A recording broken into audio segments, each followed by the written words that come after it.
Hey everybody, looks like we are live. How's everybody doing today? We made it to yet another Wednesday, and I'm so glad that you guys and girls are here to watch me work on Tierney tonight. So let's see who we have. We have Roy Color Graphics from New Jersey. And then we have John Diekman from Wisconsin, Patty from Illinois, and we have, great to see you, Patty. Great to see you, John Diekman and Roy. We have Colette from Wisconsin. Great to see you. And we have Total Pain from upstate New York. Great to see you, John.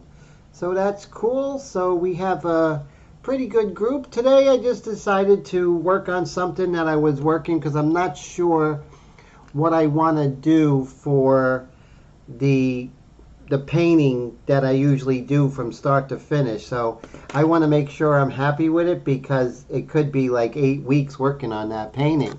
So rather than go ahead and rush something or do something I wasn't feeling, I said to myself that I'm just going to work on something, and perhaps next week before then I will be moved to have something to paint for 8 to 10 weeks. So today is great. We're going to be going over, kind of maybe the 40% mark of a painting where everything is very light. And today we'll just sort of work on some of the features here, which would be great. Self-portrait. Oh, thank you, Patty. That'll be interesting. Definitely. Great suggestion. Thank you, Patty. I appreciate that. So while people are piling in, not really, but while people are coming in, I'm just going to go ahead and put my coffee in the microwave. I'll be right back, partners.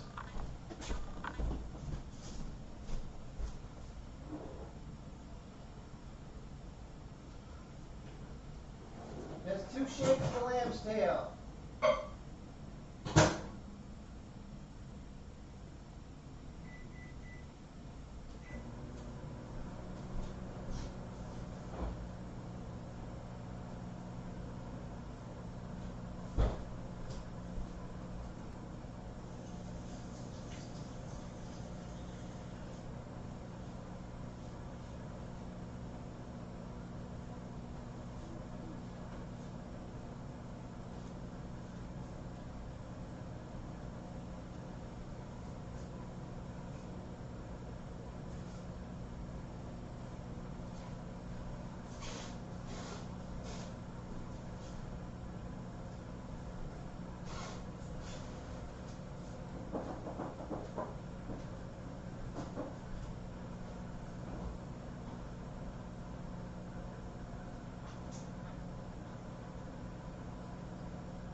I am back. Thanks for waiting, guys and girls. I appreciate it.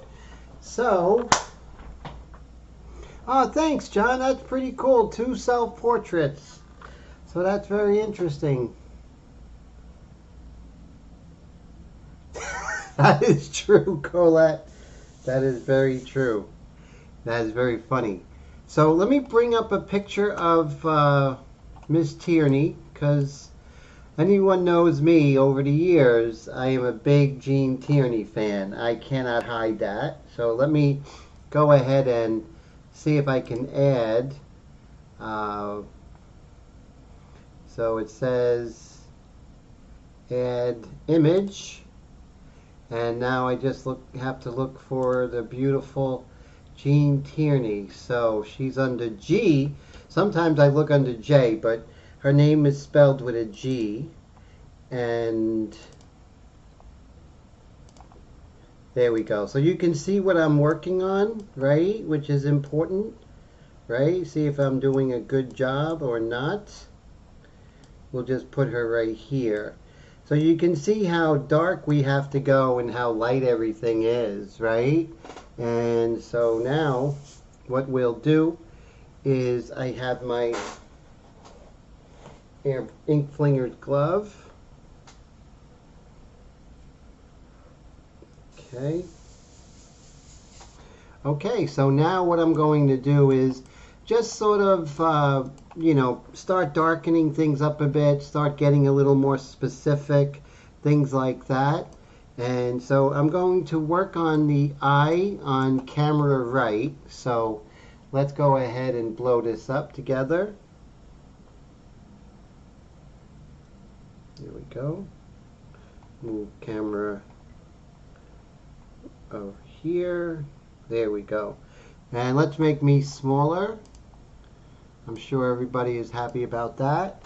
And oh, what size is that? This is 8.5 by 11, sir. And so, yeah, just something small I'm working on. Just keeping the hands going, right? Working on the technique. Thanks for that question, Mr. Roy. So I have the detail mixture in, and I have my customized Extreme Patriot Arrow for unprecedented detail.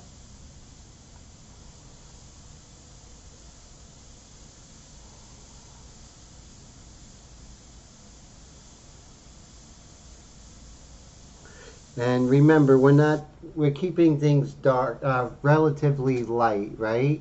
We're working with the detail mixture, keeps us from going too dark too soon.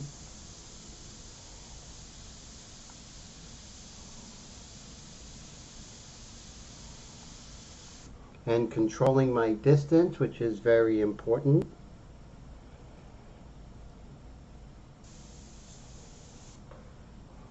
And let's see here. And so just throughout the painting, I'm just going to work on areas that are a little dark, and also be mindful for areas where I made things too dark. And I don't know, I don't care who you are, you're going to go too dark too early sometimes. But what separates the winner from the losers is the fact that you recognize when you go too dark, right? So let's do that. Right here I went a little too dark. I didn't spray here, so I'm not spraying on wet. Never spray on wet paper. That is very bad. And right here I'm going to kind of eliminate this border here, because the border that I have with this eyebrow is way too harsh, way too hard. It's a very soft edged area, so I have to calm that down. Hey Jesus, good to see you. How are you, my friend? Hey Brad, how's it going? Got two new ones here today. So good to see you guys.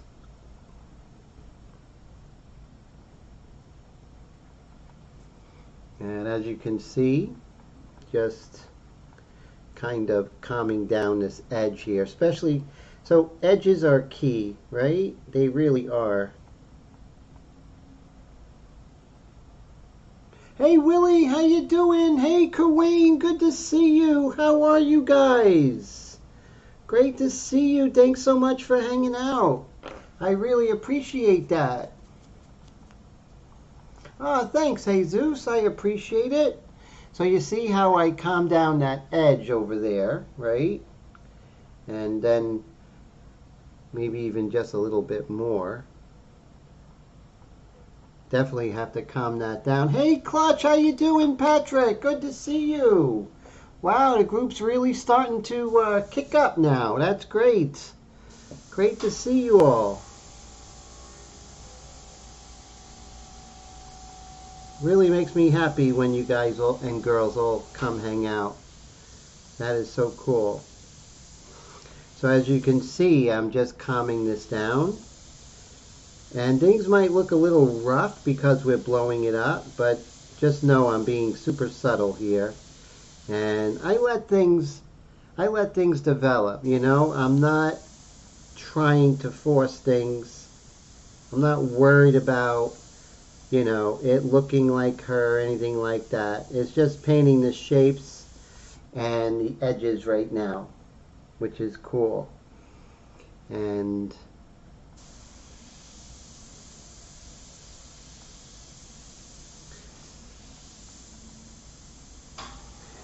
but it's a nice change of pace. We have the pastels on Saturday night, and now we have, you know, of course we have the Wednesday night airbrush, which is a nice 1-2 punch that I don't think anyone has that. So it's something that you only get from this group here, which is good.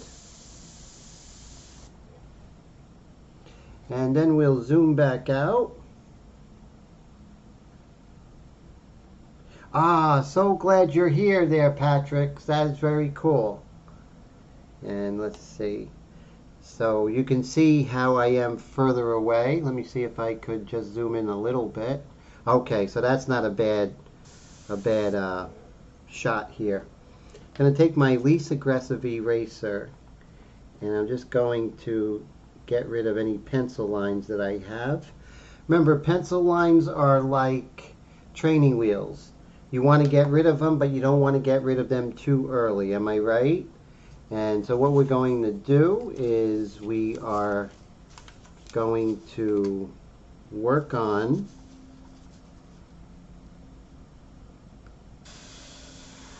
and the great thing about using paper is that you can be far away and you can test the value, and then you can spray. Remember, perpendicular, not parallel.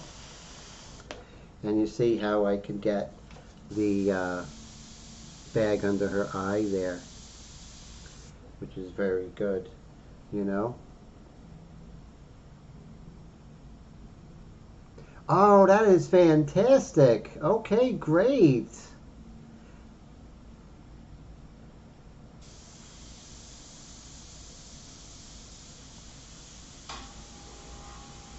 Oh, eraser recommendations, yes. Here's one right here, which is the Perfection 7058's a really good one. And the Mono Zero Round, that's a good one. So those two are really good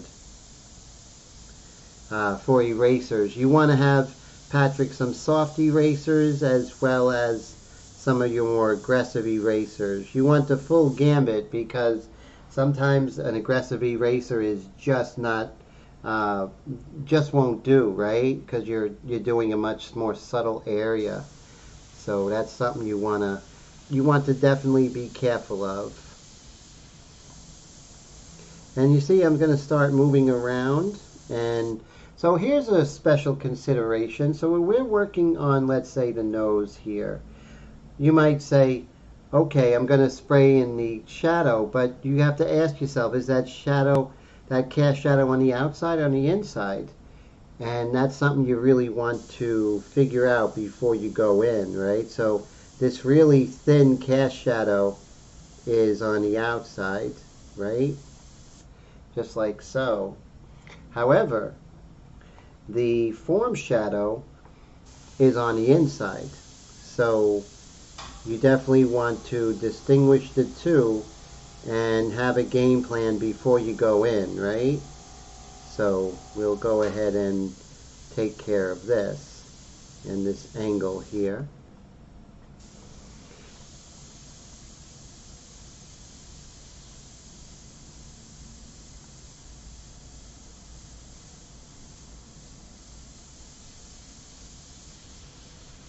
And distance is going to keep us from getting too dark. Yes, the mono square is good. I love it. And the mono round. The mono round 0 is really fantastic. It's like a pencil, you know. Okay, so I'm going to take my eraser. I really didn't go too much there as far as wetness. So I'm just going to attack this edge once more, kind of obliterate it.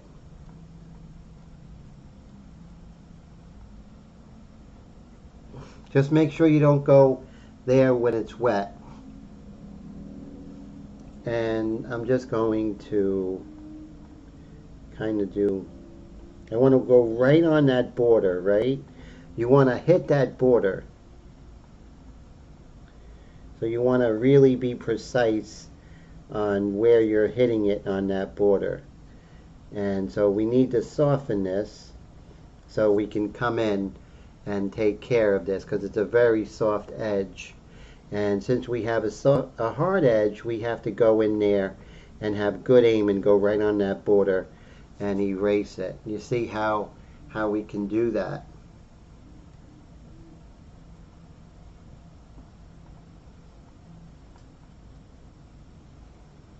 Okay, so now we have kind of an assimilation of those edges, and now we can come in there. Still with the detail mixture.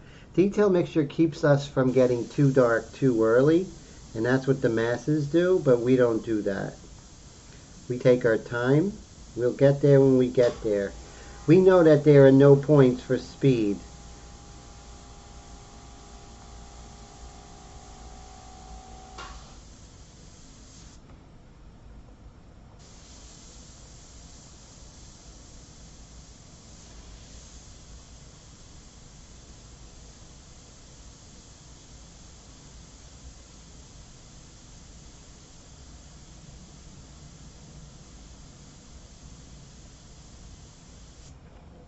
Go.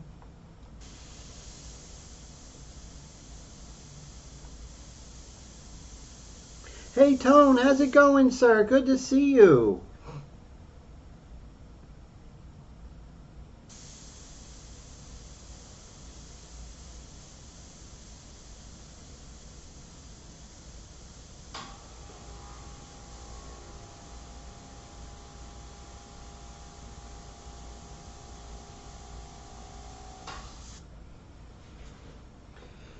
And we'll bring this dark down over here, like so. You got to get those angles right, correct? We have to get those angles, and just setting things up for when we come in darker. And we're not trying to build Rome in a day. We got plenty of time, and we're going to definitely take our time, right? That's so important to take our time. And, doing good, Tone. How are you, sir?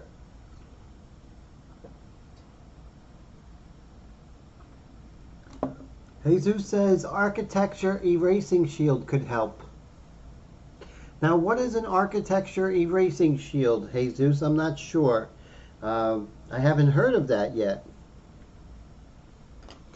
So let's see. I'm not going to go too crazy with this, but I am going to come in here, and let's go ahead and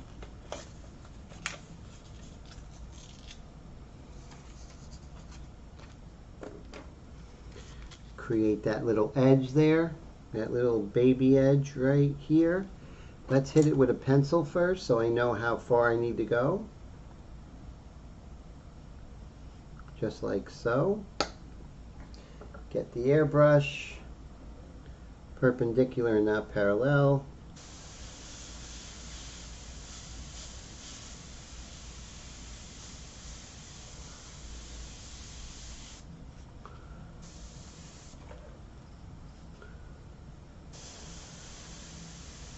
There we go. Just hit it. I'll come erase that when it's dry. And this really nice light over here, I'm going to be quite a bit away, maybe about 3.5 to 4 inches. And we're going to wait for that to dry because I want to do one more thing in the septum of the nose. So we're going to wait for that.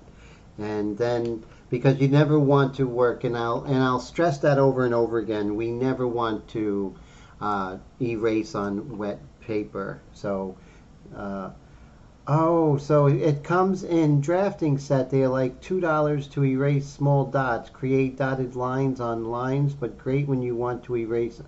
Wow, very interesting. I have to check that out. One of these days you have to send me a link for that. Um, Also, Brad says you can use a thin metal shield to erase in the same way you shield the paint. Okay, sounds cool. And very cool. All right. Oh, we've got great ideas, guys. So right here, remember we did this eye and it was light, so let's make sure we get rid of any pencil lines that are here. Get rid of our training wheels, so to speak. So I'll come down right here and there we go. So right here we have some nice dark over here.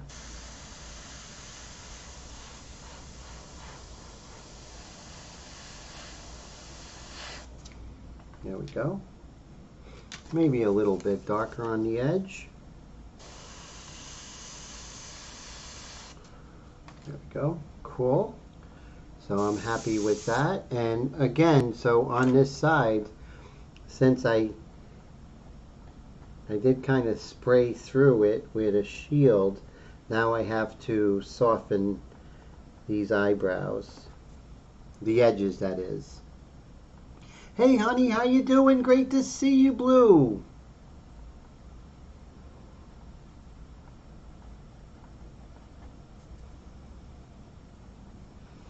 So it looks like the summer is upon us soon, which is cool.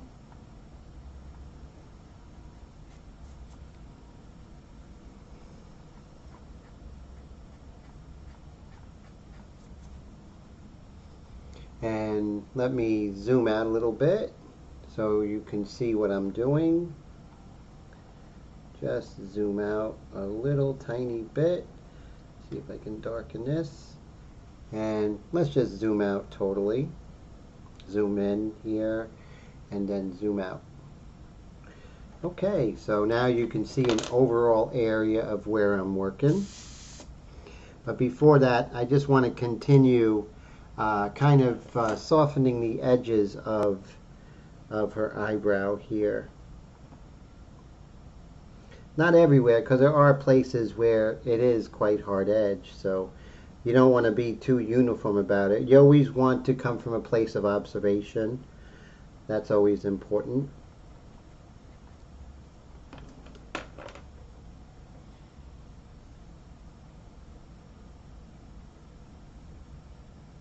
Cool, thank you so much for that, Jesus. I'll definitely share that. And okay, so now I went ahead and softened that eyebrow. So let me just show you how I would handle it.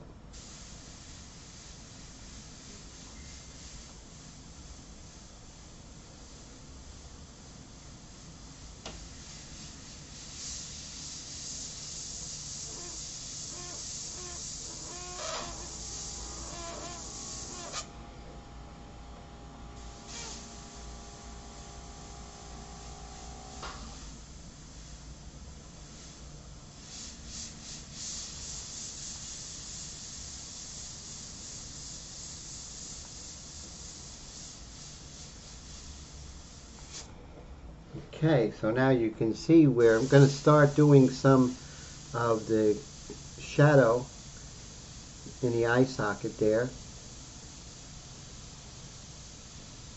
But I'm not painting anything that's not there. Where it's much lighter, I'm increasing my distance from the surface of the airbrush, from the surface of the paper.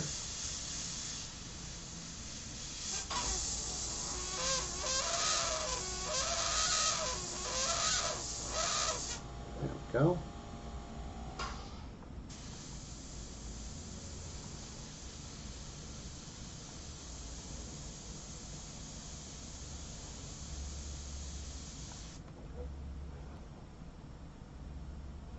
Definitely, definitely, Patrick. I'm getting that out to you, sir.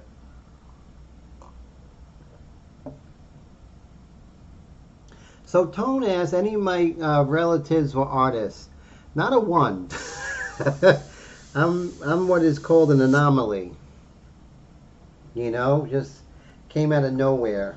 Wanted to be a painter since I was a little kid, you know. Let me change this fan here.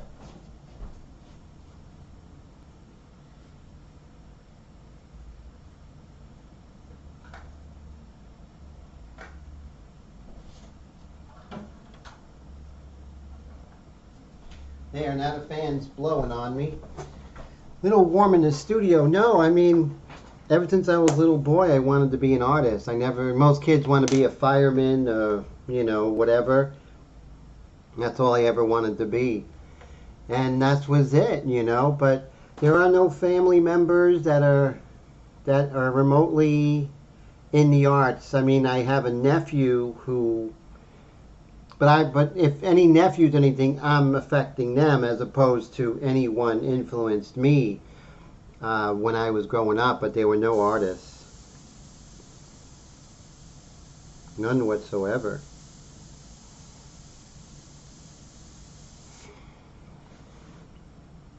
How about yourself, Tone? Do you have any artists in the family? Oh, Westcott Erasing Shield. Very cool. $1.79. Look at that. I like that kind of art supplies.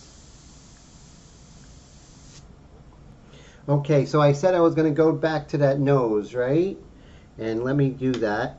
So you see in the septum in the photo, there is no hard edge. So I'm going to erase right on the border of that hard edge.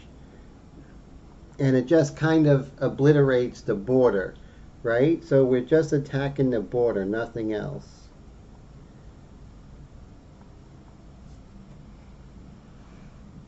So we need to do this. And then we can see, since we're here, there's a nice reflected light right around that nostril there. Okay, so now what we're going to do is assimilate this. So we're going to do it very slowly.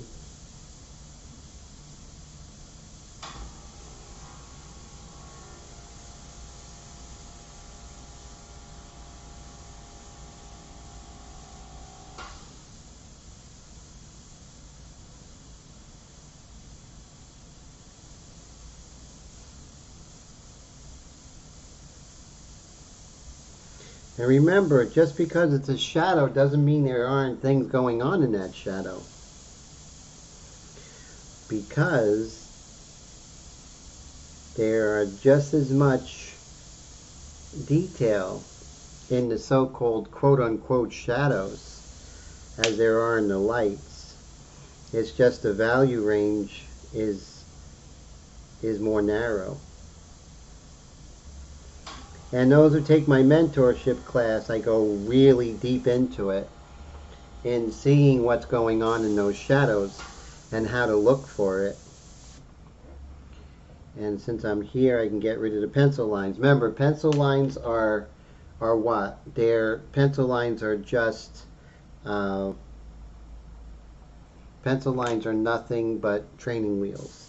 And when we have the balance, we get rid of the training wheels. And the same is for when, you know, we have an idea of where everything is, and we can get rid of those pencil lines.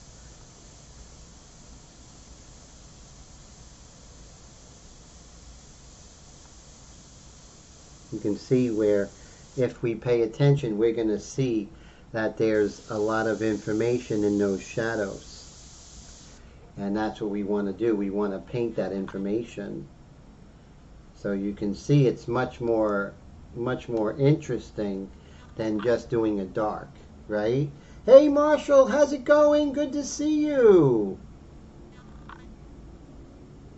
Tone says his aunt and cousin too now. Oh, that's great. That's fantastic. And so that's neat. Uncle and mother painted. Oh man, that's fantastic. So you're not alone. Jesus says, Faber-Castell Mono Round and Square Vintage Aggressive Racer. Tim has them for sale. Oh, thank you. I appreciate that, sir. And Patrick says, okay, guys, got to go to work. Try to get back on before it's over. Take care, my friend. Always a pleasure. See you Friday, Patrick. Patrick is one of my students in the mentorship program. He's doing really well. So he's a great guy. So I appreciate working with him. And now I'm going to work on this sort of... It's interesting because what's happening here, if you notice, is that in the picture, see, that's why I say you really need to learn photography. You need to learn portrait photography to understand what's happening. And so if we look at this picture here, I'm going to just describe what's happening here. So if we look at her eyes, the catch lights are always going to tell you what's happening with the light. And if you see in her catch, there's two lights, right? There's a catch light in her pupil, and then there's a smaller one that's right here in her iris. So that tells you there's at least two light sources. And so what the first light is basically this directional light, which is right here, is called butterfly lighting, and it was also called Paramount Lighting. And Paramount Lighting comes from the studios at Paramount, and a lot of these actresses had it in their contract that they would only be photographed with this butterfly lighting because it was the most pleasing. The light is coming from above, almost straight above her. Now that second light source, that smaller one, if you don't have a second light source below her, what's going to happen is her neck and she's going to get like raccoon eyes. So that second light source, you see that little dot right, the little dot below the original, the larger catch light, is responsible for the fill. So that's called a fill light. Now when you have this weird thing happening in her chin, you'll notice that in her, and not her chin, but her cheek on camera right, you'll see that there's this dark coming right alongside here. And I wanted to talk about that. And so if you understand what's happening, then you're going to have a lot more easier time painting it, right? So what I'm alluding to is this right here. See this? And then there's a light right there. Now, this, of course, is a zygomatic arch, or cheekbone, people call it. But right here is this light, and what that is called a kicker light, and that's a light off to the side. It's usually very small. It's hard to see. But what it does, and you see it actually lights up her hair over here. You see that? And over here on her arm. And so...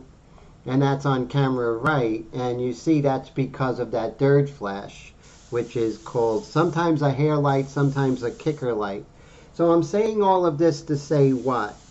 Understand the lighting and you're going to have a lot more easier time understanding how to paint it. Understanding is comprehension, is just going to give you that edge over other artists who are just pretty much mimicking. You don't want to mimic, right? Mimicking is not good. You want to have an understanding of your subject, both as on a spiritual level and a physical level. So, and how do we do the physical level is that we have an understanding of the lighting and what the photographer did to get that lighting. So that's why it's so important to learn studio lighting. And I'm telling you, it's really important, and I really recommend it. And if I stress something, that's because it's really important. You know what I mean? So let's go ahead and work on the shadow underneath her bottom lip, okay?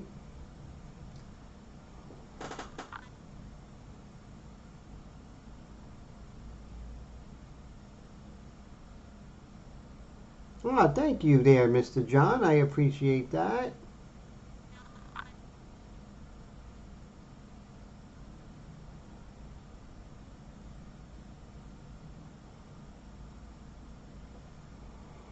So, if you need an eraser that's in the middle, I would say probably would be this one right here, the 7058B, the one that has a brush at the end. This one doesn't have a brush at the end. This is the more aggressive. But that one, and there's one that is actually a pink pearl, which is very interesting. It's a Perfection pink pearl, and that's a good one. I like that one as well.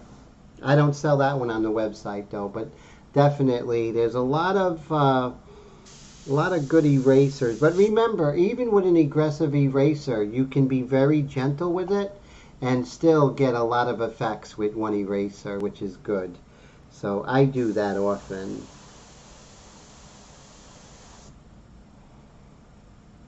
Okay. Oh, we're going to work on this shadow under here. So again, before I get in there with wetness, I'm going to kill this hard edge here.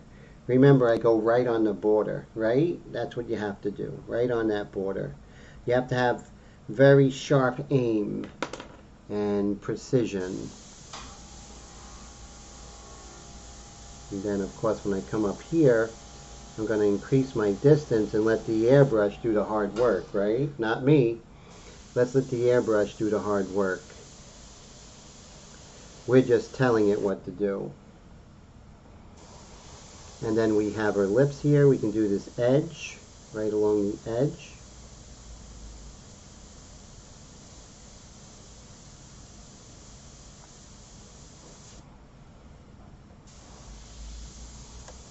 And then over here. Be careful not to oversaturate. Hit and move. You can always go darker. But if you spider, you're going to have a heck of a time fixing it.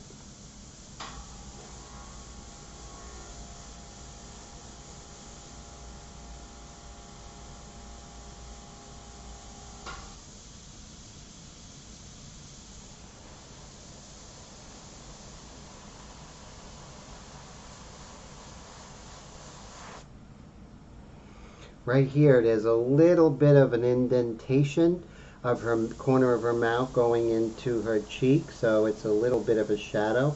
So I'm going to increase my distance as I go down and get that nice, beautiful, soft indentation. Same thing here. As I go here, as I go towards the side of the face from the corner of her mouth, I increase my distance and I get this beautiful, beautiful, soft, kind of really super subtle edge that I'd like to see a watercolor painter do that. They can't. That's why they don't do it. Airbrush has that effect that, you know, other painters and other mediums are just not going to be able to do it. And that's great, and that's a great advantage that we have.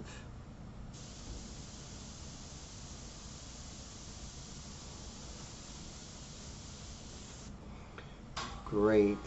Okay. So I don't want to stick too much with the lips just yet. So what I'm going to do is I'm going to remove this shield here. We're going to start working on her neck a little bit. Let's go over here. We'll come and work on her neck here. And so the first thing we're going to do is basically work on right over here, right? Just sort of get that shape. Make sure we don't get too dark, but work on the edges, right? The edges and the angle, right? That's important. And you see how it's darker here, but then as it gets over here, it's getting reflected light bouncing off of her shoulder, camera right on the shoulder, and basically bouncing up and coming up into this area here. So knowing that, I'm going to be further away from the paper with the airbrush, and I'm going to get this really subtle transition from this dark, which is in the center, and then comes and gets lighter as we come over here. So those are things that we really have to pay attention to. Those are the subtleties that a lot of artists don't pay attention to.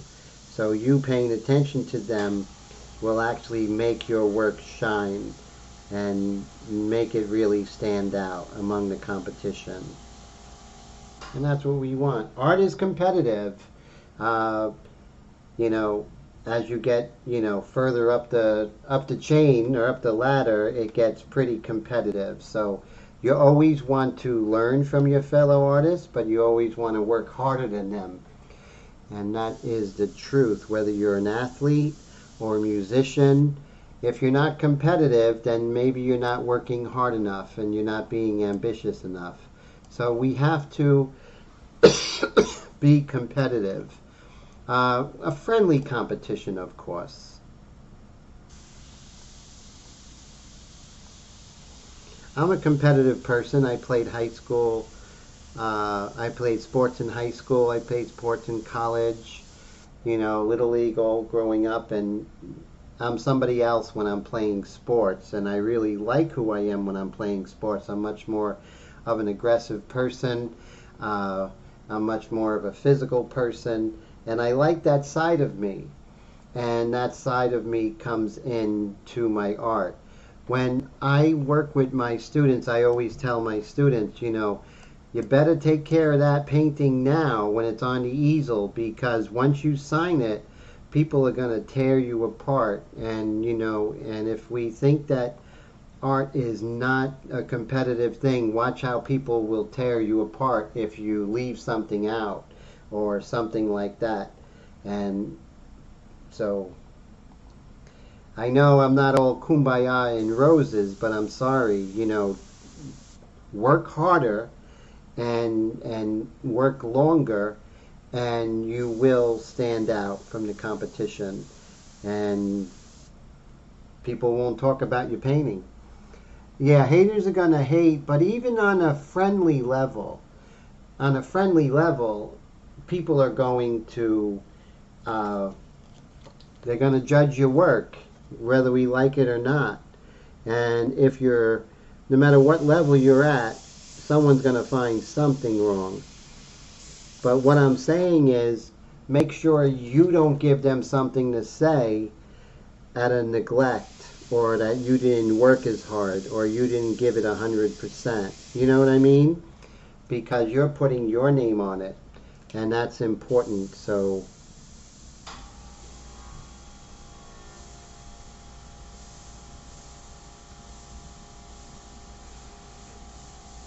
and then eventually you want to enter competitions, right? And that's very competitive. So, hey David, how's it going? Good to see you, my friend. Ah, thanks, Jesus. I appreciate that.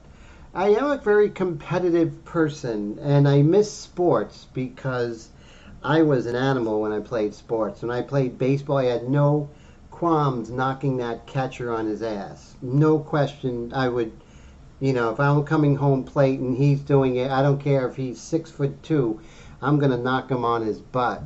And that's the way I always was. And so I always give it 100%. I always hustle. And that's what I do with my artwork too, is I hustle. I go that extra mile. I study anatomy. I study photography. I study the physics of light. I study the airbrush and what makes it tick, the parts of the airbrush.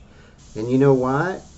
When the competition is chilling out, I'm working, And when they're hanging out, I'm hitting the books. So, I do that for my own edification, for me, because I want to be prepared when I show my artwork, right? I want my artwork to be at that next level. And so it's so important to me. And I want you to have that. I want you to take your artwork to that next level, And those who study with me, those who ask me questions in this channel, I'll tell you straight, because I would like nothing more than every one of you to become like the best artist you could be. And you know why? Because that would be more competition for me, and you would push me to get better. And I think, like the Bible says, iron sharpens iron, right? So you definitely want to You want to be iron. You want to be hard as nails. And you want to work your butt off. So it's so important. You always want to get better. Who wants to stay the same? Not me. I want to get better, man. I want my work. I want to look back at what I did this year, next year, and go, oh my God, I have grown. And that's what I want. And thank you, John. John said hit the like button. I appreciate that. Jesus says he loves the constructive criticism, helps you get better. Definitely, definitely. And always push yourself. Always, always, always. So I'm going to zoom out just to see what I can do here. Now, I'm not even thinking about the white pastel yet. That has to be, you have to take your time, right? You have to chill out with that and know that you have to work on texture. And that's one of the great things about the India ink and the detail mixture is that you work on texture, right?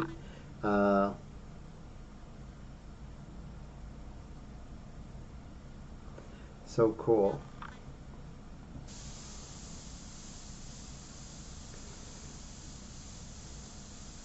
So a lot of people will say, well, your only competition is yourself. Yes and no, because we work, we push each other, right? So if you push each other, if let's say, like Jesus has an idea for an eraser, that pushes me to get better because that works, right? And then if I start using torn paper, then maybe I can push Jesus to use torn paper. Or if I see Steve Leahy using magnets, then I'm going to use magnets. So those are things that, yes, it's always great to push each other and everything like that. But know that, it's a friendly competition, and if it's not competitive when you enter an art contest, it's not like everyone gets an award. No, you push yourself so you hopefully get the best of show award or get a better award that you had last year, right? So I hate to say it. If anyone thinks that it's not competitive, I hate to bust your bubble. But, I've been in the art world before here, right? Before the airbrush world, I was in the art world. And is that competitive? Wow. And in the beginning, when you're just starting out and you're just another student, everything is great because you're a student. Become competition and watch how the tones change. Watch how things change when you start becoming competition. You'll see it, if you haven't already. Trust me, you will.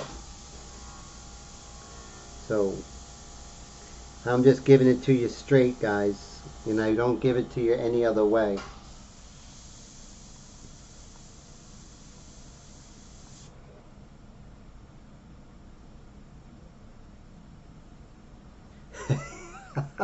Jesus says he always tells Tim he can be brutally honest with his work. It won't hurt his feelings. Oh, I always be honest. But you're doing really well. I mean, Jesus is kicking butt. So I really am impressed by just a short time of working together, how his work and his airbrush control is really getting very good, So that's fantastic. So I'm just working a little bit on the lips here, and notice I'm just hitting and moving. I got plenty of time to get darker, but what I want to do is just establish the value and some of the light and dark play, how the light is affecting the shape of the lips. Now a lip is very, very complex, right? It has 3 parts, 2 wings and a center. And so you definitely, when you know the anatomy of the lip, then you definitely can understand what's happening. So having an understanding of the lip makes life a lot easier when painting the lips. Just like knowing anatomy, bones, knowing light, knowing how to draw, knowing how to paint, knowing values. All those different things are things that we have, we can always get better at that, right? We can always push ourselves. So, I always say, work hard, because when you put your art on the easel, you can't defend it. But you can defend it by studying anatomy, by taking a class, looking at the old masters. Find an old master is that your favorite, and really study them. Read their biographies, and that will help you to really get excited about it. Right here we have an edge, so let's see if we could nail that right here. Nice dark edge. Perpendicular and not parallel. See that beautiful edge that we got? Little harsh over here, so I can calm this down. And then we could move in here. And then we're going to work on some texture, right? A little bit of texture. So we have this detailed mixture. So it enables us to slowly get darker, but also get skin texture while we're going. Is this different painting? Is this a different painting? Well, this is just something that I'm working on, sort of an in-between live stream, because I usually do one from start to finish. But next week I should have my painting that I'm going to do from the beginning. But this one's sort of a bonus Gene Tierney kind of thing in the interim here. So now I keep moving around. If I see something too dark, then I address it. So I'm just going to shape this a little bit, right? This lower eyelid there. There we go. Come around here. And let's make sure. So right here you want to make sure you have good flow. And I do. 1 second rule.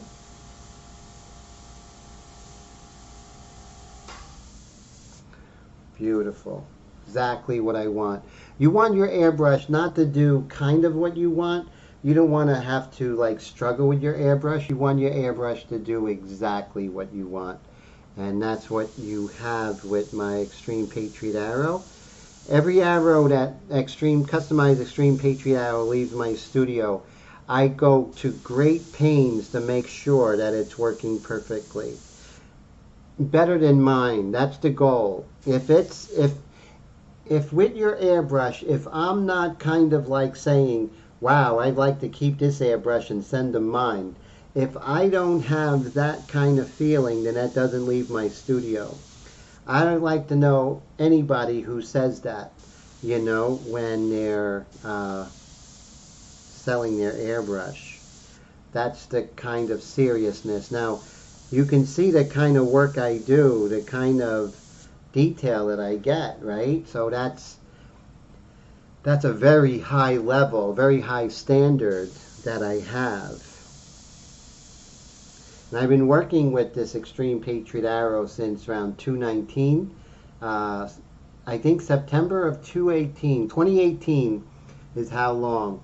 And let's see. Jesus says, Tim, membership feels like cheating, sort of like taking a shortcut, but a good short. Oh, thank you, Jesus. What a wonderful testimony. Jesus says, great teacher, helps me get better, easier, and faster. That means a lot. Thank you. And taking Tim's mentorship. Oh, and Total Pain. John Payne says he agrees, Jesus. If you want to go up and need a great teacher to push you in the right direction and straighten your weaknesses, Mr. Tim is excellent at that. I appreciate it. Thank you, sir. Thank you, guys. Thank you, thank you. And Colette says she agrees 1,000%. I appreciate it. That's important to me. And that's why I got into the whole art thing, to push people, to inspire. To me, that's what it's all about. And to inspire myself, to make sure, if I'm not inspiring myself, how am I going to inspire you guys and girls? So I push myself, right? I push my art to the next level, always. Never stay the same. Be like a shark, you know? Always moving. Always moving artistically and technically. So I was thinking, you know, the other day I'm washing the dishes and I'm like, well, when do you get to the point where you're just okay with technique? I was saying to myself, like, you know, when do you get to the point where you're going to, okay, I'm good with technique, now I just paint. And I don't think the greats feel that way. I think they're always trying to get better. I think technique is like Hemingway's vocabulary, right?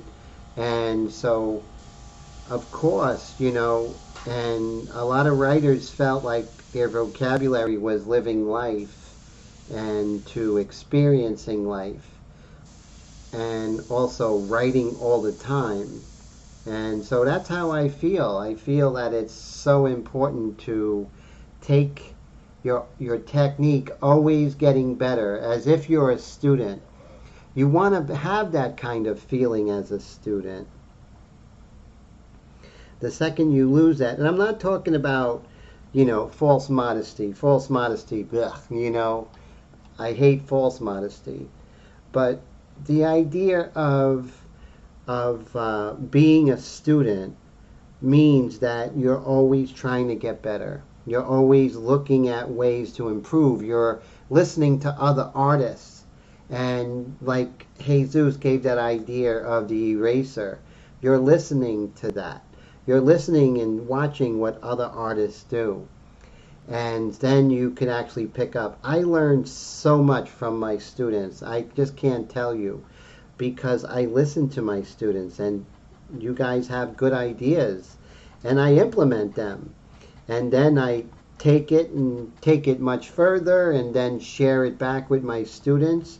And I think that is an edge, you know, teaching, being around students who are seeing things in a fresh way. Think about it. A student is seeing things new, right? They're not in the day-to-day struggle of painting, so they're looking at it with fresh eyes. So that's why you always have to listen to everybody, regardless of what level they're at. Brad says, honestly, I don't get why you aren't overwhelmed with students yet. People can't get to this level of instruction anywhere else. Thank you, Brad. Thank you, thank you. I appreciate it. And thank you, Colette. Oh, you guys are great. And that is wonderful testimony. So you see what I did is I took the eraser, and if I want to get rid of a hard edge, I have to have great aim. So watch as I blow this up. Ah. One more? Yes. Okay. So I'm going to show you all.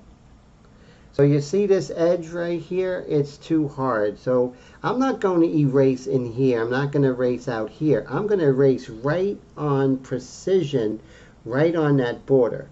And if I'm doing little circular motions on that border, what happens? We obliterate that edge. And that's what we want to do. We want to obliterate the edge and create a soft edge. Because in the beginning we may have used a shield or something like that and created a hard edge. But that doesn't mean we have to live with that hard edge for the rest of our lives. So you can go in there and kill it, right? And then you can come in with the edge that you want. Total control, right? And so now I'm just going to come in here and create my edge. Now how I create my edge is to go right where the edge was. You don't want to go right back with the edge, so you're going to go right in between where the edge was and the light. And now you're going to create your own soft edge here. See that? So we had a hard edge and now we created a soft edge. You're going to change your edges, right? When you look at it, what might have looked good as a hard edge at one time, you might need to change that to a soft edge, right? So those are things that you want to definitely take into consideration. So where's my freehand shield? It's underneath something. Yep, it's right over here. So I'm going to come here. Here we have a beautiful, wonderful hard edge. And the hard edge isn't caused by a light source. This hard edge is caused by her hair on the side of her head there. Let me go back down here. See that? Now we had that hard edge, now we have the soft edge. Without variety of edges, your work is going to look wicked. It's going to look contrived and kind of like the Twilight Zone, right? If you see a painting that's all hard edges, it's nauseating because that's not the way it is in life. If you see paintings that are all soft edge, it's mushy and kind of bleh, you know, again, it's kind of like yuck, right? When we see a painting that we like because we know, like subconsciously, that's how nature is, you know, the variety of edges. So always look at your edges and always combat being somebody who just paints hard edges or just paints soft edges. That's a bad look. And so make sure that you pay attention to your edges.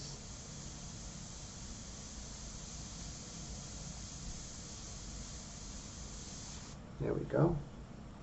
And let's see. Oh, Mike. Hey, Mike S. How you doing? Jean Tierney was a doll, wasn't she? Oh, Jesus says Tim just loves art. The art. It's infectious. Thank you, sir. I appreciate that, Jesus. And thank you, Colette. And thank you. I appreciate that. You guys are all great, you know. Thank you. And I thought this would be a treat just to watch me work on the mid stage of a painting. You know, not with a full, you know, beginning, middle, and end. Just to work on some of the principles. Now, I actually started this painting like a year ago, so I like doing that. Starting a painting a year ago and then coming back midstream and see just how differently you work. If you're working hard, 1 year ago is a very long time in your technique.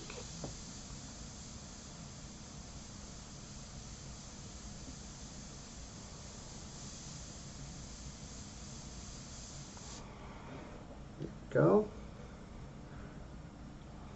And so you see we have a variety of hard and soft edges. Right here, as this hair is coming down, it's nice and soft.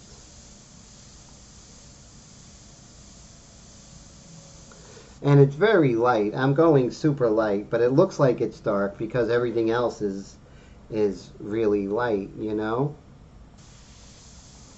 So right here I'm going to do this hair. I have a beautiful hard edge here, so let's make that happen.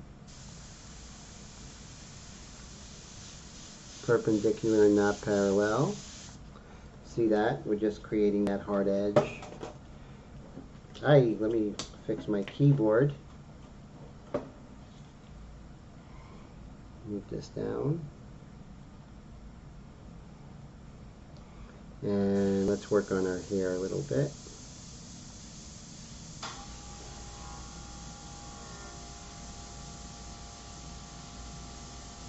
Just having fun. You know, fun is everything. Oh, thank you, my guest. I appreciate that, sir. So good to see you. Very good to see you, sir. Yeah, you know, everyone knows I have a crush on Jean Tierney. It's that little bit of an overbite that she has that just kind of, yeah.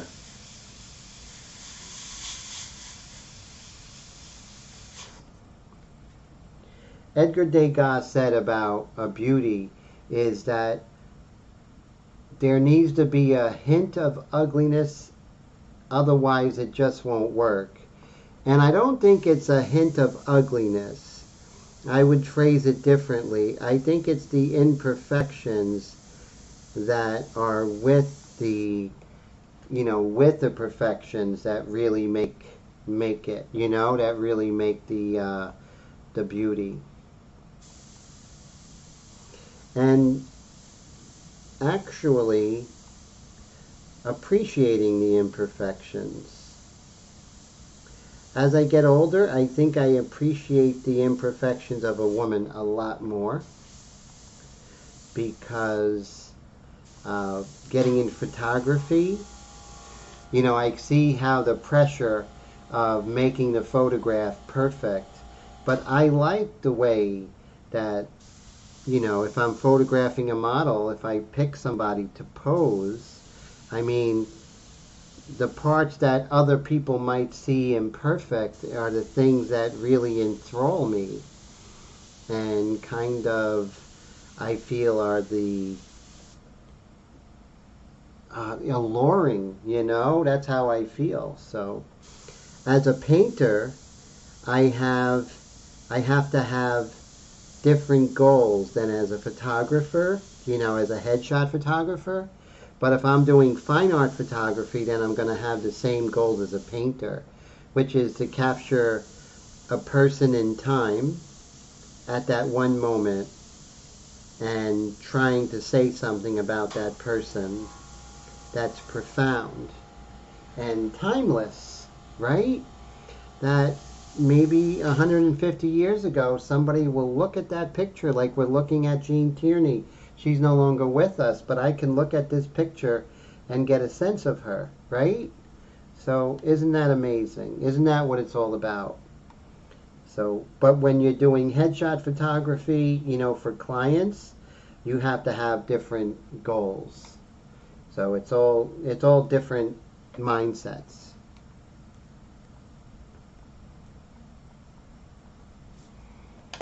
Let's see what I've been missing.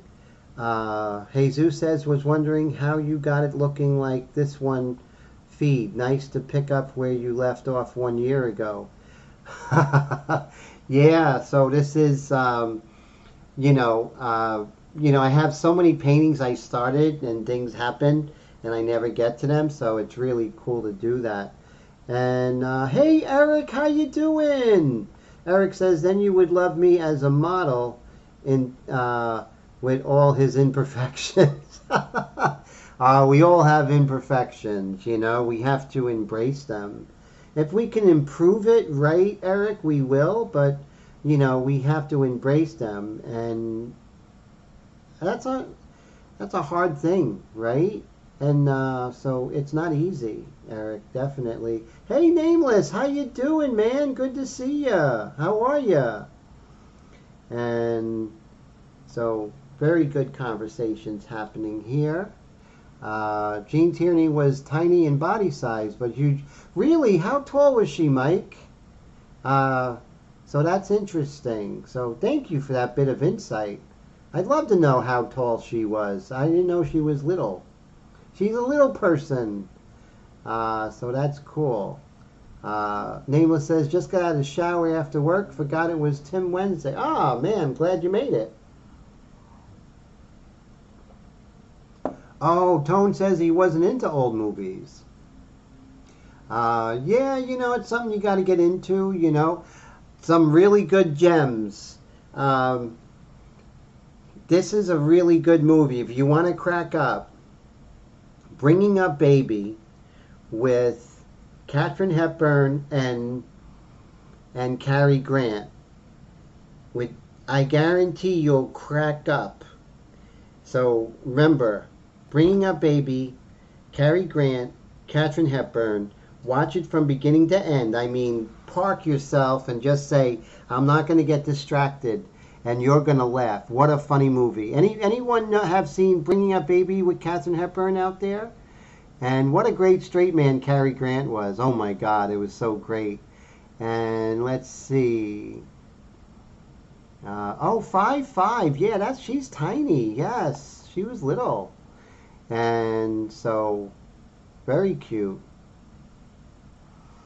So this is Jean Tierney. And so she was an actress in the 40s and 50s and 60s. Started out as a child actress, right? My guess, she was a child actress at first. So she was an actress throughout her whole life. Personal life, she was never really happy. Sort of had a hard time with relationships and marriages and and that's sad, you know. So she, even though she was famous, she didn't have it easy. And a lot of the actors and actresses, you know, you would think like, oh, they were, you know, living the high life. It wasn't always the case. And so, you know, right here, see that little bit of dark right here? I'm just going to, see, this is an aggressive eraser, going back to erasers. Even though this is an aggressive eraser, if I'm gentle with it, it's going to be a gentle eraser. And if I have good aim, right? So I have to be gentle and have good aim. See that? And now I can just dust over that. And now I got rid of that hard edge, right? That little bit of whatever was going on there that just wasn't right. So let's go on to the other side and work on some of the edges, right? So looking at her hair, I can definitely see. So if we come over here and we look at this area, we can see that this is very soft edge over camera right, the hair that's on the side of her head. See how soft edge that is? So if we go ahead and look on how I was doing the painting, we definitely can see that we have some explaining to do. Actually, we just have to soften that up, right? So once again, we're going to, oh yeah, the Philadelphia story was fantastic, you know. I like the Philadelphia story, but I kind of felt like it was like St. Elmo's Fire in the 80s. I felt like the Philadelphia story was great, but it was just too many stars. And when there's too many stars, for me, I kind of burns the soup, so to speak. But Bringing Up Baby, how about the one movie with Lionel Barrymore? Was it Lionel or John Barrymore? You Can't Take It With You. And that was with Carol Lombard and Jimmy Stewart. If you're a Jimmy Stewart fan, he was super young in that. Oh man, that is such a great movie. Oh my God. These little gems, Tone, when you see these old movies and you discover them, you're like, oh my God, my generation never even knows about this. And then, oh, it's like finding gold, right? It really is. And I'm not saying, you know, oh, movies today stink, but they don't have the charm that those movies have that I mentioned and Mike mentioned. Philadelphia Story has great charm into it. A different kind of feel. Mike S. says, Nameless, she is Gene Tierney, one of the all-time greats of the 40s. Yes, very true. Before your time, yes. Definitely before everyone's time. No, that's... Tom Hanks' movie is way later. Philadelphia Story was, I think, like 46, right around there. So, long time ago, before even color. So as you can see, I'm softening this edge here. There's an imperfection of the paper. I'm not going to fight it, right? If I fight it, then, you know, so you have to know to pick your battles, right? So that's an imperfection of the paper. So that's something I can handle. So I'm not trying to bend everything to my will. Soft edge right here. So you see, I'm aiming right at the edge, right? I don't want to go too far to the left or too far to the right. I want to go right on that edge and I want to obliterate it. So you see how I'm obliterating that edge? So a lot of people will say, yeah, once you spray, it's hard to get rid of that edge. No, it's not. You just have to know how to get rid of that edge. But it's not hard. Once you know, see how I'm taking care of the edge? So now I can do the edge, right? So now I have that. Now I can create my own edge, which is nice and soft.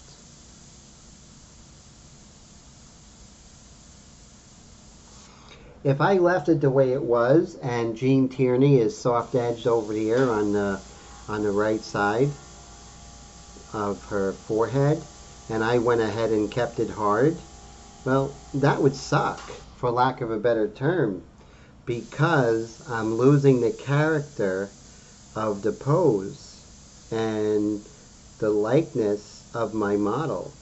And remember when I told you earlier, if everything is all soft edge, it's going to look creepy? And it really is. And if everything's hard edge, it's going to look kind of Twilight Zone-like. So everything soft edge is mushy and kind of weird. Everything hard edge is like Twilight Zone. So we don't want mushy or Twilight Zone.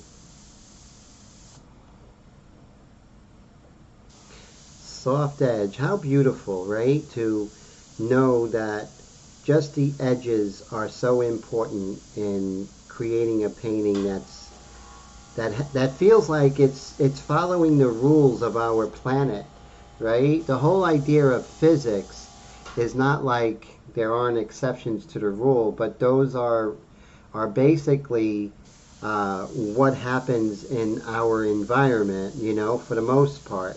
How light interacts with flesh, how light interacts with hair, how light interacts with clothes. All those different things are, you know, it's, when I say it's not rocket science, it is rocket science. So for us just to be copyists, right? That's asking a lot, right? To just copy. I want you to try and understand your subject, right? If you're playing sports, going back to sports, right? And let's say chess, right? You're playing chess and you're in a tournament. You want to understand your opponent. If you understand your opponent, then you have a game plan. Same thing if you understand photographing the model, if you understand painting the model. But if you understand the model, you understand the light, you understand the anatomy, you understand texture, you understand edges, then you have a real game plan. Sun Tzu, The Art of War, says that every battle is won or lost before it's ever fought. And this is definitely illustrates the point here.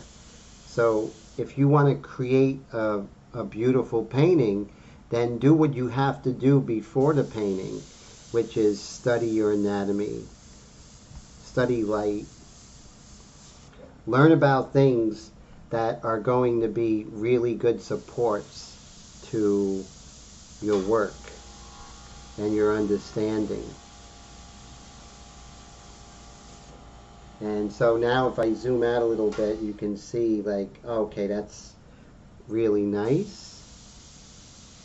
So there'll be times where you see just that little bit of dark. Don't touch it now, because if you touch it now, it's very wet and you're going to damage the paper. So you want to stay away from that, right? Stay away and work on it when it's dry. So just keep it in the back of your mind. You're going to work on that. So right here we have some hard edges in the hair. Let's get rid of that, right? And let's take care of that now.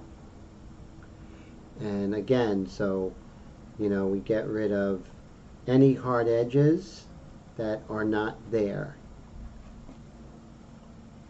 And then we paint in our own hairs.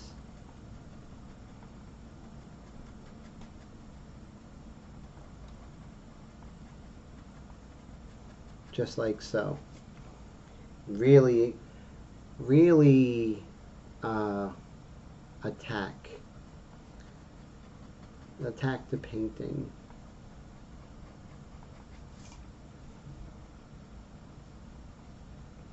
And I can see that this lip comes out a little further, but I'm not going to stop. I'm going to come back because I'm working on this here. So different things might come to your mind as you're painting.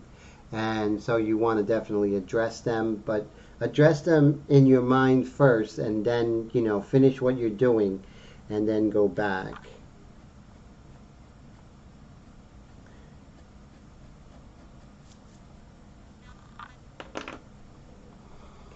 And now we can create our own edges. Just kind of soften that up. And of course, this is the early going, so we're not making the hair perfect. We're just getting an idea.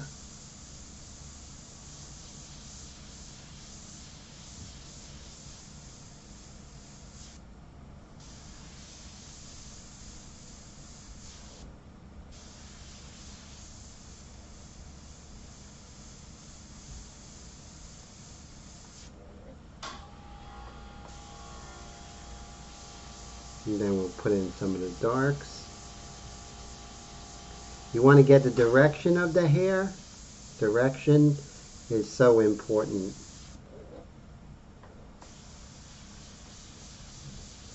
And let's see anything I missed.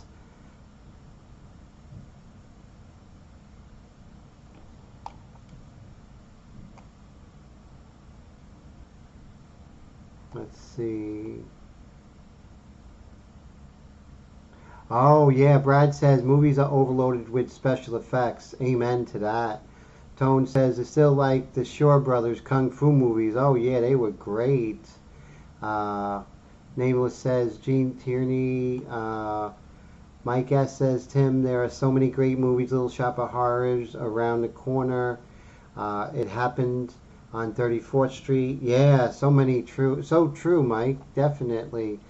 Nameless says, I agree, Brad, and I love special effects and sci-fi, but it does get old and redundant. Yeah, it's like, you know, you can have a beautiful package, but what's the story, right? What's the dialogue, you know?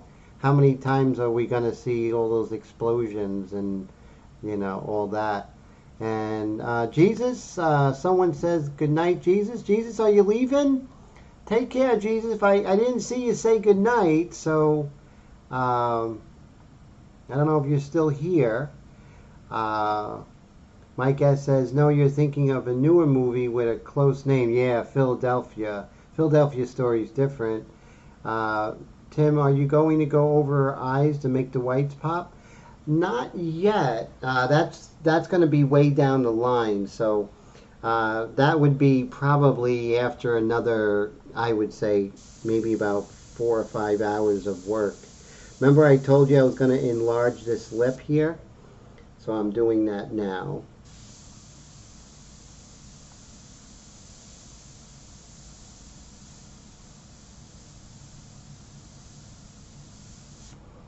There we go. And then on this side we can do that as well. Just bring that out just a tad.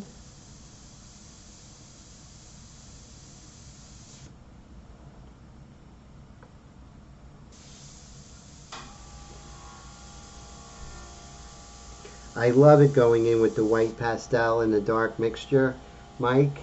That really makes everything just come together. All the hard work just sort of pays off, right? That's the fun part.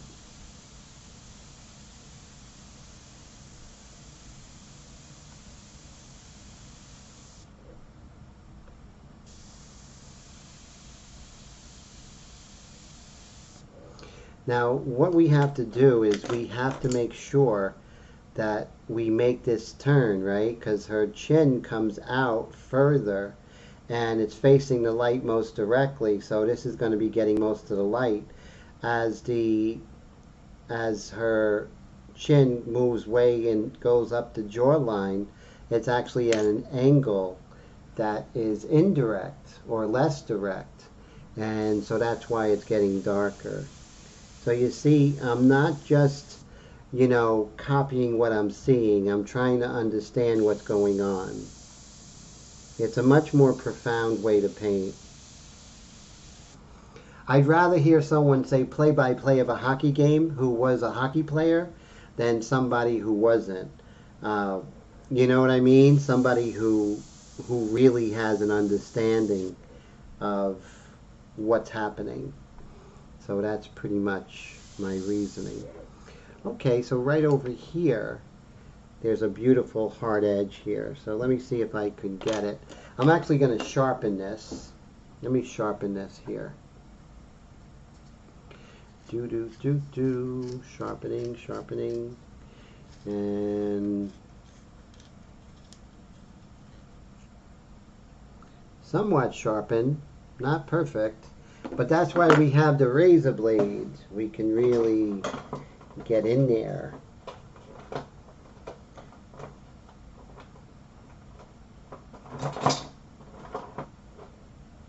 You don't want to cut yourself grabbing for the razor blade. No, no, no. So I'm going to you know, sharpen this, and it's going to go all over my rug, but I'm vacuuming tomorrow, so it's all good in the hood.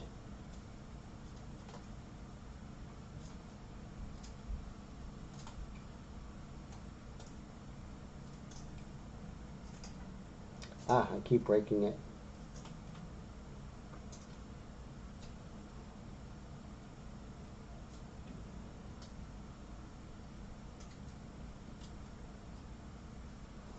Okay, so as you can see, I'm just going to create a really nice point because I want to be super exact, right?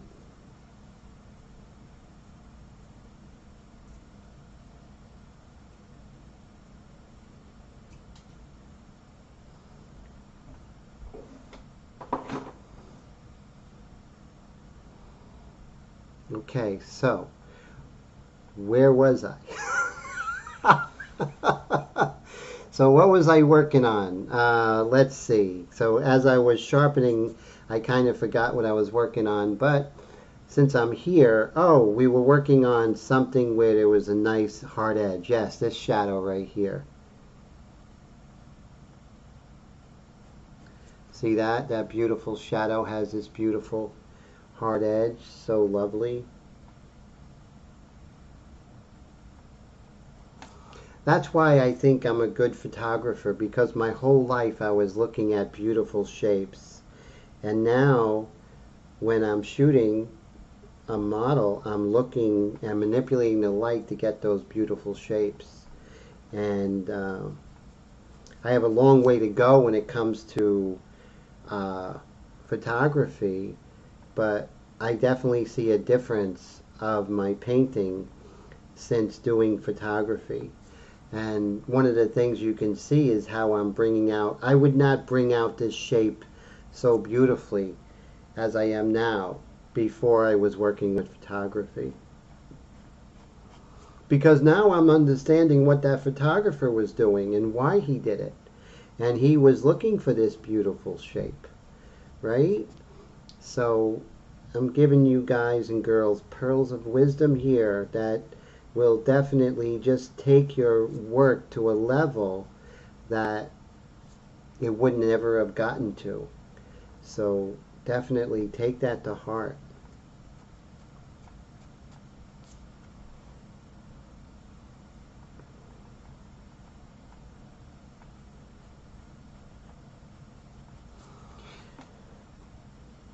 Let's see what I'm missing. Only if you need red for lips in your painting and it ran out of red ink.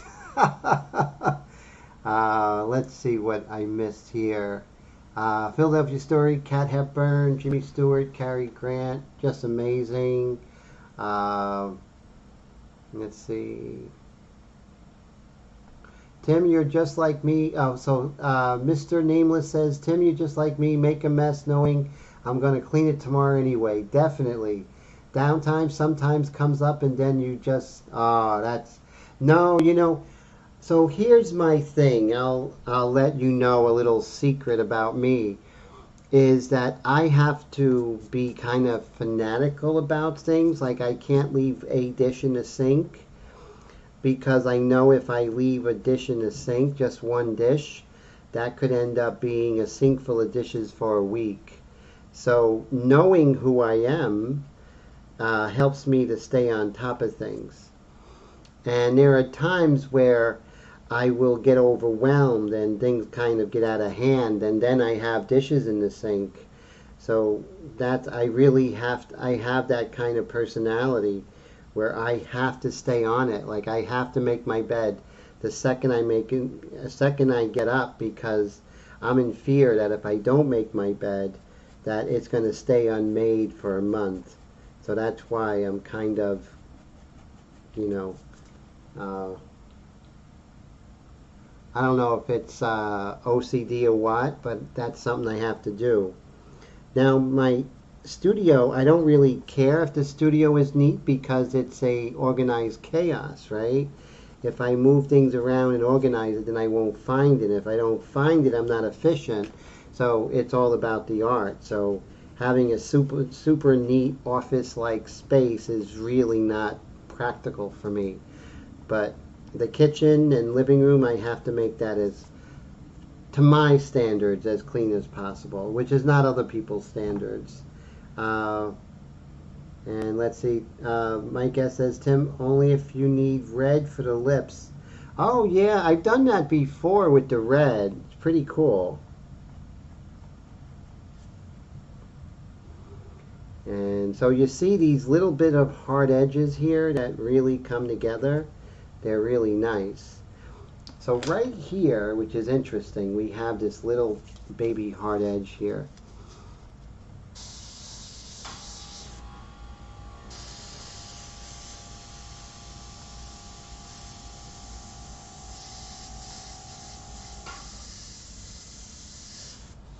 There we go. Comes over here like this.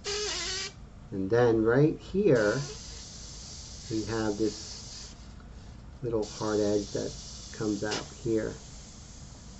This little baby hard edge right there just comes out. And then this right here, and then I'm going to erase that out. There's a little bit of light that's escaping in the corner of the eye there, and it really is beautiful. Remember, light is beautiful, right?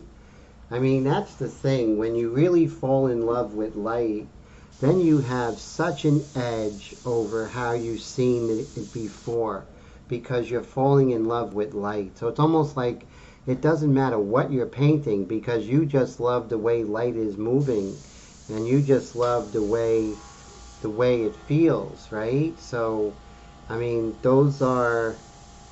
that's how I feel. So, Edward Hopper, the great American painter, turn of the 20th century. Edward Hopper said, I would be content to paint the sunlight on the wall. And at first I didn't really understand what that meant. Like, what's he talking about? But what he's talking about is that he fell in love with the light, you know, whether he's painting a person or a house or whatever, he fell in love with the light. And I want you all to fall in love with the light. And trust me, once you do, your work will change. And what's important to you will change for the better.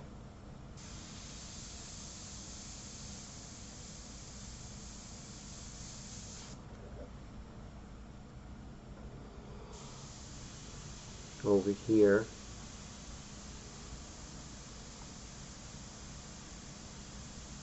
So the kind of stuff that you learn here in my mentorship classes, you learn the same stuff, but on a much deeper level.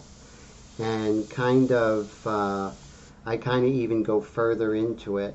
So I believe that my classes are going to be something that's going to stay with you for a long time, and that's great, you know, philosophy and all of that will stay with you and kind of help you. Like, when I think of Harvey Dinnerstein, Erwin Greenberg, Max Ginsberg, you know, the painters who I studied with as a young man, what they say with me is like a toolbox, right?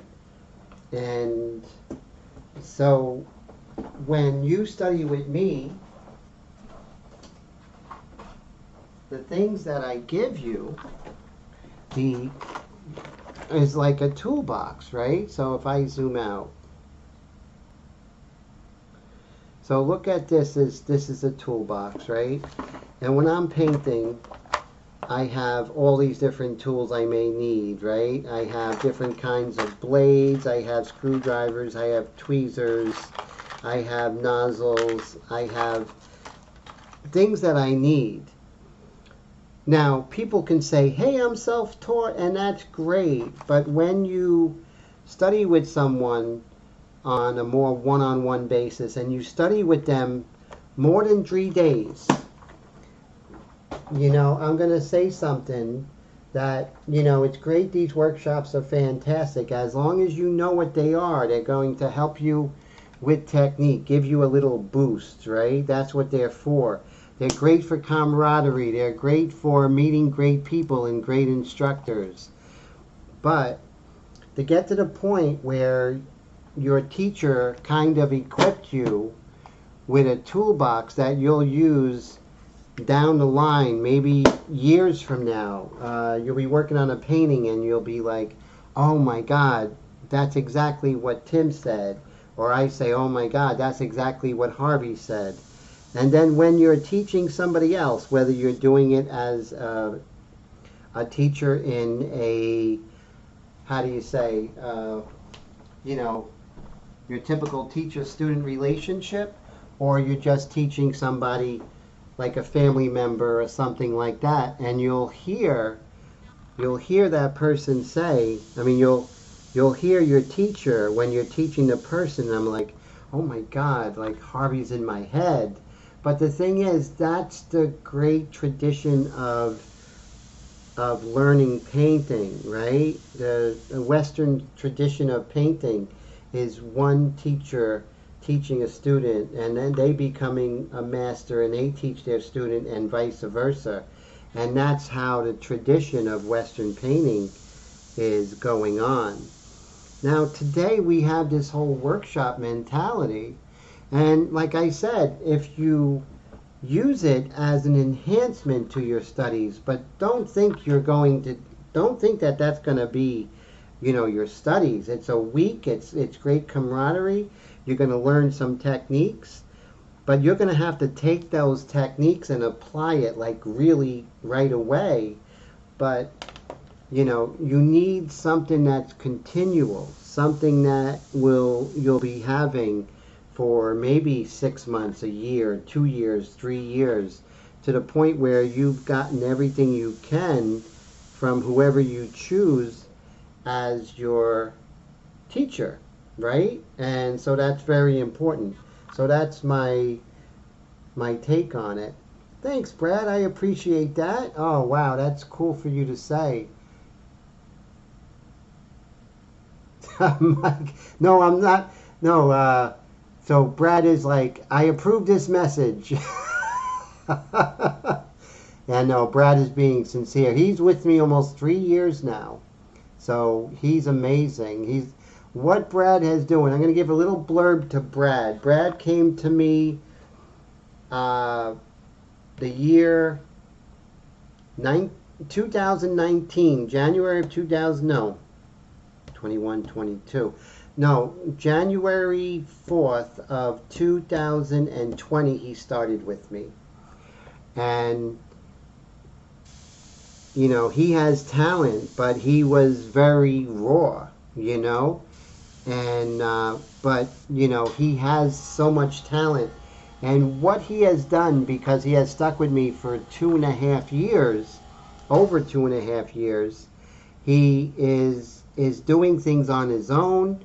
He's applying the principles to different art forms than I do, that he has done before, such as working with wood and stuff like that.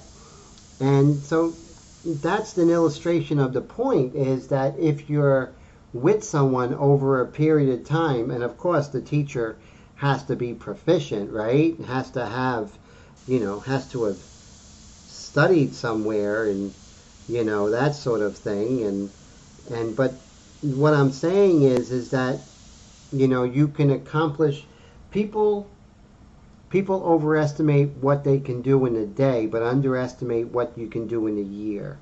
So that is really crucial, really important.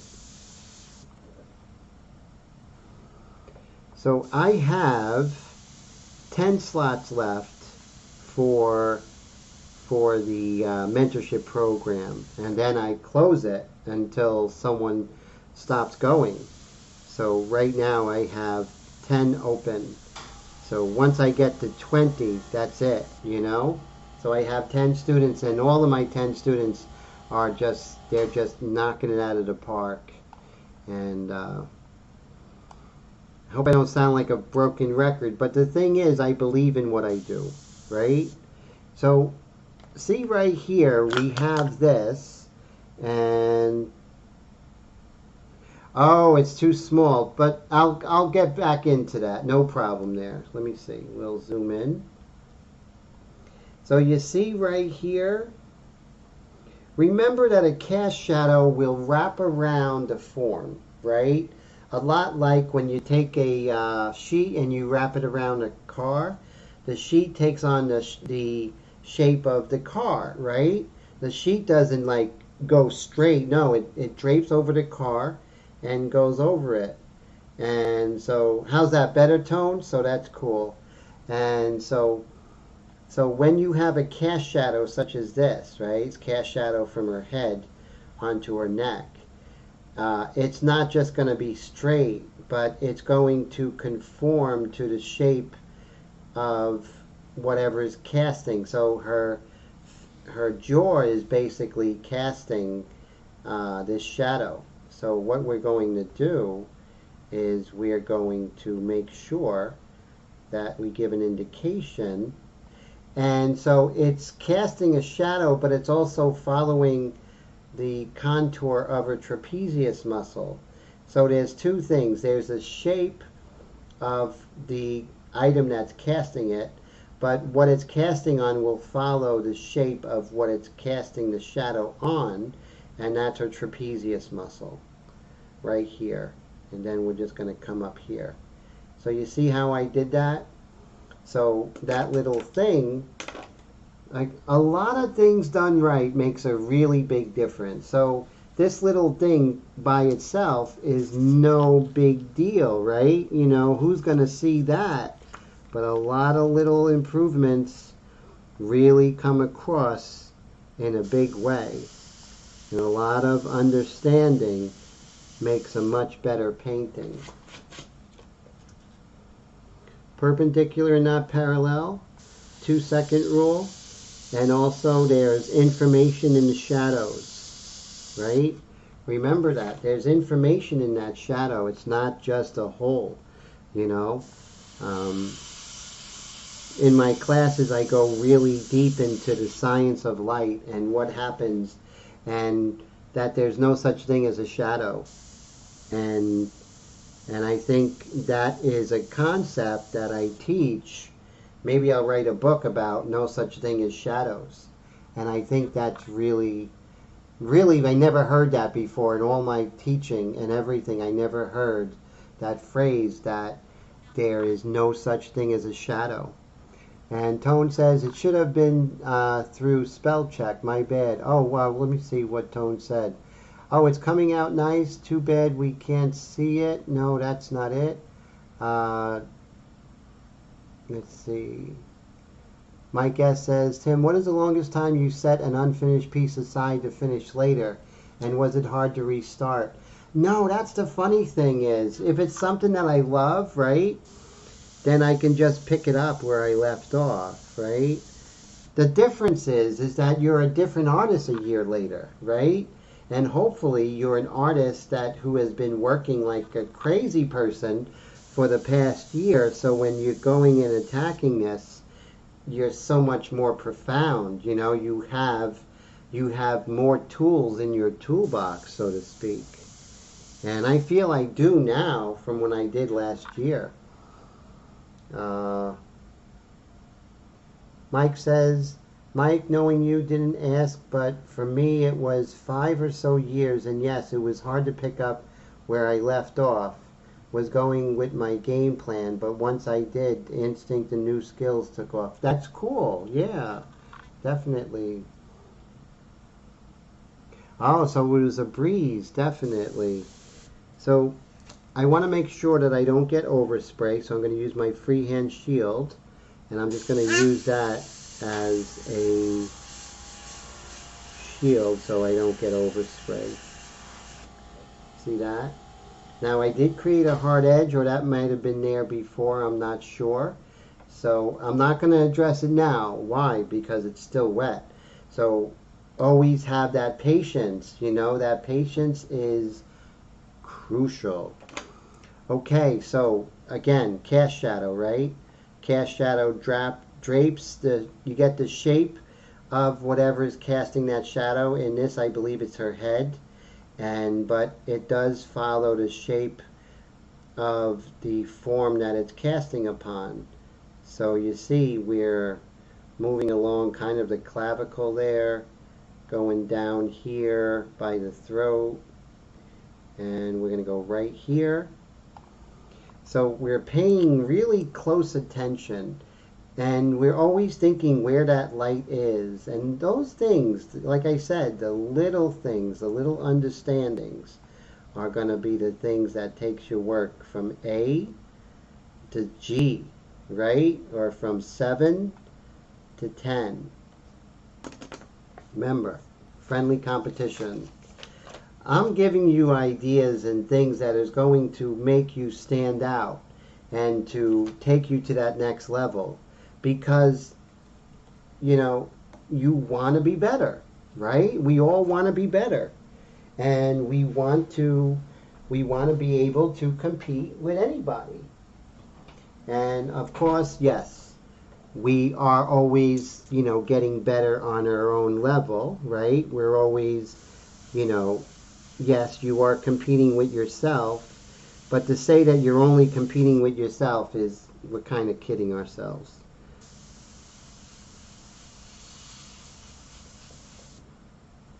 See how this is so much better?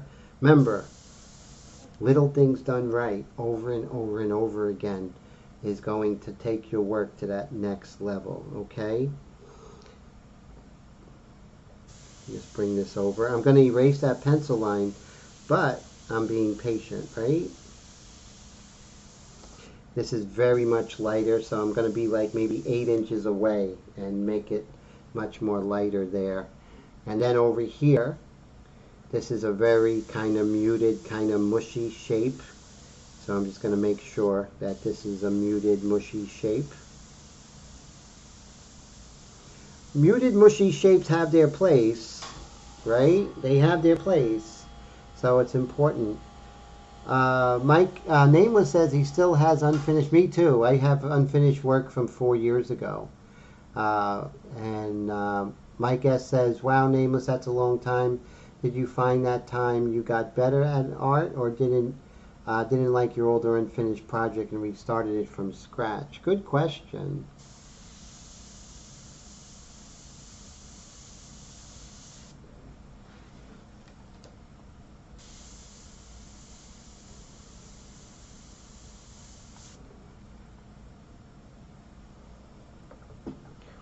So a lot of people are going to that other person who is so nice to do the same live stream time slot as me that I've been doing since 2017. But the good thing about when you thin out the herd is that you really find out who's in your corner. And I want to thank everyone who comes to see my live stream. When there's other perhaps cooler live stream out there or whatever, but you're loyal to me, I really appreciate that. And you want to know something, guys? I'm loyal to you. To those who stick with me, even though there might be a cooler live stream person who decided that they are going to throw, common courtesy to the wind and just do it. But you guys stick with me, and I'm loyal to you all. So I want you to know that if anyone here has any questions or whatever, I'm always there to help. And I don't take it lightly that you spend your Wednesday evening with me here on the live stream. And Raul, me too, man. Thank you. And I appreciate your loyalty. And I'm loyal to you guys, And that's why today, like during the day, I didn't feel like doing the live stream. I just wasn't feeling it, But, this is very honest, I'm just not feeling it, not feeling all that good or whatever. And I'm like, I don't even have a painting to do or what have you. But, I was like, the people who were loyal to me, I want to be loyal to you. And that's why I did the live stream. And so I appreciate it and know that I appreciate you, and I go that extra mile for you guys and girls, you know. Interesting. You know, the live streams sometimes when I don't feel like doing are the smoothest live streams where I'm touching on, like, I'm really hitting on all cylinders, you know what I mean? It's really feels great.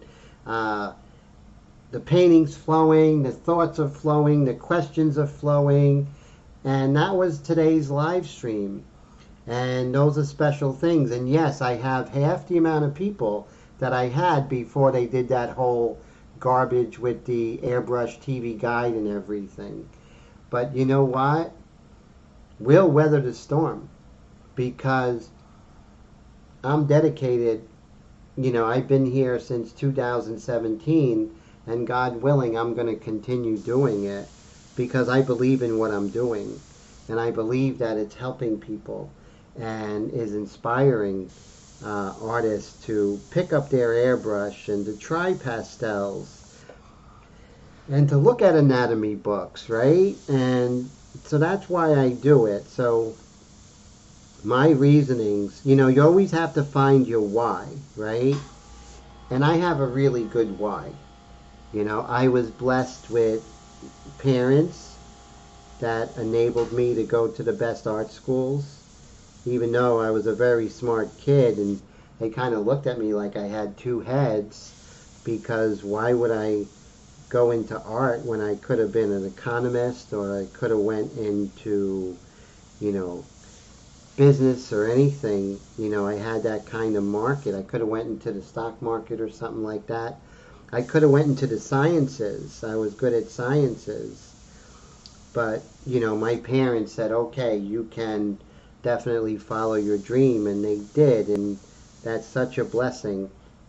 So I did go to art school, and I did travel an hour and a half each way back and forth for 8 years, did get scholarships, did study with the best, and now on Wednesday nights I can share some of that with you all, and so that's important to me. I have something that I feel that other artists can't, and so that's why I believe in what I'm doing. And so that's it, you know. And let's see what we have here. The greatest masters in history didn't get that way by taking the easy, soft route. That is so true. That is so true. The common denominators, a lot of them had some hard times, you know. Oh, Squeeze 4D says, heartfelt thanks, grateful to you. Marvelous work and insights. Thank you, Squeeze. That means so much to me. And thank you for your wonderful comment. I really appreciate that. And Nameless says, don't be afraid to rework areas you already worked on. Sometimes it's better, of course, definitely. But the caveat is, never, you know, live with some things that may be a mistake, right? Try and fix what you can, but try and live with it. What could happen, and this has happened to me in the past, is that I kind of rework things that I should have left alone, because you don't want to do major reconstructive work, you know, at a higher level, you know, when it's like, let's say, you know, hour 9 and 10, right? You're going to make little changes, but big changes that you see to be made, you're going to live with them, and you're just going to take notes and say, okay, I'll go get them next time, right? You don't want to destroy the work by doing reconstruction, because I see that happening so often. And let's see, Mike S. says, Tim, if you can put up with me, I know you're dedicated to your art. You're a great guy, Mike. It's always a pleasure hanging out with you. And, you know, so Mike says his problem is he gets mad at his mistake and himself, then destroys what he's done. And it's so easy to do, Mike, right? And what we have to do is, you know, have an analytical criteria, right, of our work, but be kind as if you were going to be kind to a student. You wouldn't tear them apart, and don't tear yourself apart either. And it's not easy. That's easier said than done, isn't it? Right? So, but try and do that if you can. You know, try and be easy on you. And just know that this is where you are now and complete the painting, because remember, you can't complete a painting where you're going to be in 6 months. You can only complete a painting of where you are now. So just like I was saying, like beauty, there has to be a little bit of imperfection in something to be profoundly beautiful. And the same thing with your art, you have to paint at your level because that's the road you're on. And you have to do those paintings on that level. You can't do those paintings on levels 6 months from now or a year from now. But how you get better and how you speed up that process is completing your work. Like in chess, when you lose that queen and you see a lot of people, they just quit. And I'm like, no, man, play it out. Play it out when you lose that queen. Learn by it and see what you can do without having your queen. So the next game, when you have your queen, number one, you're not going to bring her out too soon. And number two, you're going to utilize your other pieces much more effectively. So the same philosophy when it comes to your work is to remember we are where we are and be content with that, but always try and say to yourself, you know what, next one's going to be better. When I was at the High School of Art and Design and they had the orientation, and I was just a 15-year-old kid, and in the auditorium for the High School of Art and Design, they said that your masterpiece is always the next painting. And that's such a long time ago that happened. And to this day, I remember it. And think about how many years that is. So it's just, that's something to really take with you. The fact that always your next painting is your greatest painting. Right? Always feel that way. Your next painting is the one. So you're going to do your best here. You're going to live with the shortcomings. And then you're going to go from there. And let's see, Nameless says, that's the endless mental battle for him. Do I rework it or leave it alone? Remember, a painting is never, Picasso said that a painting is never finished, it's only abandoned. And I believe what Picasso said. And, you get to the point where you are right now is where you are right now, and you sign it, and you go get them next game, Just like the Brooklyn Dodgers, when they would always lose to the Yankees, they'd say, we'll get them next year. And then they finally beat the Yankees. So that's what we have to do. We'll get them next year, right? We'll get them the next painting. But, every painting you're growing, right? Every painting you're growing. And so I don't want you to just study painting, because if you just study painting, you're not going to get better at painting. I want you to study other forms of art, such as music, such as photography, such as other things like the sciences, anatomy and light, the physics of light. That's the key, That brings everything. Because drawing is not just the act of drawing, because then your work's going to be cold. We don't want our work to be cold. With more understanding, your work is going to have more life to it. And that's what I want for you guys. So dust off your library cards, because you definitely we can't afford to buy all those books, or where are we going to put them? Dust off your library cards and just start exploring and things that you think could help your painting. Digital art, getting into digital art, that's going to help your painting immensely. I mean, we're talking like that was a huge thing for me when I went into digital art. I mean, it really is a game changer. Arts and crafts, like doing crafts, crafty stuff, that helps my painting because it makes me think differently. And that's what you want. You want to think differently. Oh, Mike, Brad likes owning the books. I understand that.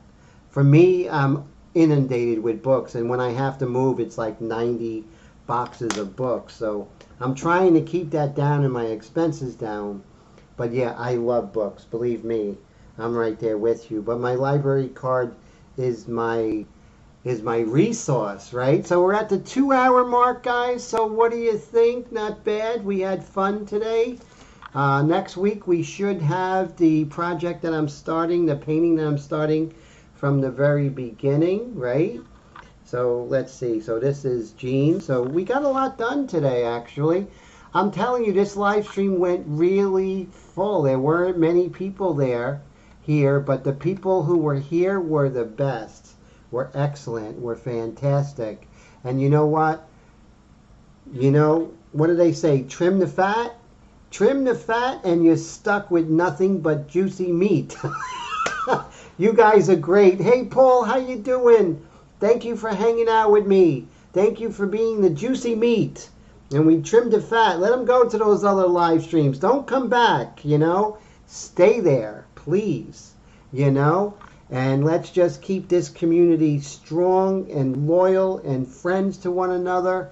And I hope you all have a great Wednesday. If you guys have any questions, email me. Thanks, Squeeze. Always a pleasure. I really appreciate you.